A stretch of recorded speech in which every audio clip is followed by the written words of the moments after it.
ஆண்டவராகிய இயேசு கிறிஸ்துவின் நாமத்தில் உங்கள் யாவருக்கும் என்னுடைய அன்பின் வாழ்த்துக்களையும் ஸ்தோத்திரத்தையும் நான் தெரிவித்துக் கொள்கிறேன். என் வீடியோவில் அவர் சத்தத்திற்கு உங்களை அன்போடு கூட வரவேற்கிறேன். அப்போஸ்தலர் 13வது அதிகாரம் 25வது வசனத்துல யோவானை குறித்து இங்கே எழுதுகிறதை நம்ம பார்க்க முடியும். யோவான் தன் பணிவிடை ஓட்டத்தை நிறைவேற்றுகிற போது யோவானுக்கு ஒரு மிகப்பெரிய ஒரு ஓட்டம் இருந்துச்சு. அந்த ஓட்டத்துக்கு இங்கே அப்போஸ்தலர்கள் ஒரு அழகான பேரை சொல்றாங்க, பணிவிடை ஓட்டம். இன்னைக்கு நிறைய பேர் இந்த பணிவிடை செய்வது தான் நிறைய பேருடைய மிகப்பெரிய பிரச்சனையாக காணப்படுது. ஏன் அவங்களால பணிவிடை செய்ய முடியல அப்படின்னா, யாராவது அவங்களுக்கு பணிவிடை செய்யணும்னு நினைக்கிறாங்க.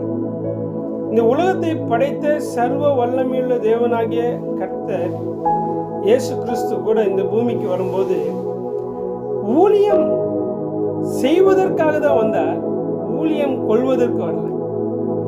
மற்றவங்க அவருக்கு ஊழியம் செய்யணும், அவருக்கு ஏதாவது செய்யணும்னு சொல்லி அவர் வரல, அவர் மற்றவர்களுக்கு ஏதாகிலும் செய்தார். கடைசியில் பார்த்தீங்கன்னா தன்னுடைய சீசர்களுடைய கால்களை கூட அவர் கழுவினார் என்று சொல்லி வேதத்தில் நம்ம பார்க்கிறோம். பணிவிடை, இந்த பணிவிடை என்கிற அந்த வார்த்தை என்னைக்கு நம்மளுடைய வாழ்க்கையில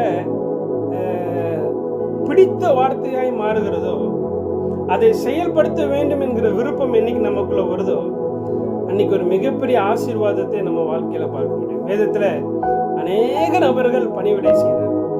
மோசேக்கு ஒரு அழகான பணிவிடைக்காரன் ஒருவன் இருந்தான். அவனுடைய பேர் யோசுவா என்று பார்க்கிறோம். அவன் தேவனுடைய பிரசன்னத்தை சுமக்கிறவனாய் காணப்பட்டான். தலைமைத்துவத்தை கர்த்தர் பரிசாய் கொடுத்தார். பணிவிடை செய்தார் தாவீது. யாருக்குன்னா சவுலுக்கு. அவருக்கு பிசாசு பிடிச்ச போது இவர் அப்படியே அழகாக கிண்ணறம் வாசிப்பார். உடனே அந்த பிசாசு அவரை விட்டு போயிடும். ஒரு பணிவிடை. நாகமானுக்கு பணிவிடைக்காரியா இருந்தால் ஒரு சிறுமி நாகமானுக்கு ஒரு மிகப்பெரிய சுகத்தை கொடுத்தார். இந்த பணிவிடை செய்தவங்க எல்லாத்தையும் பாருங்க, பைபிள்ல மிகப்பெரிய அச்சீவ்மெண்ட் அவங்க வாழ்க்கையில.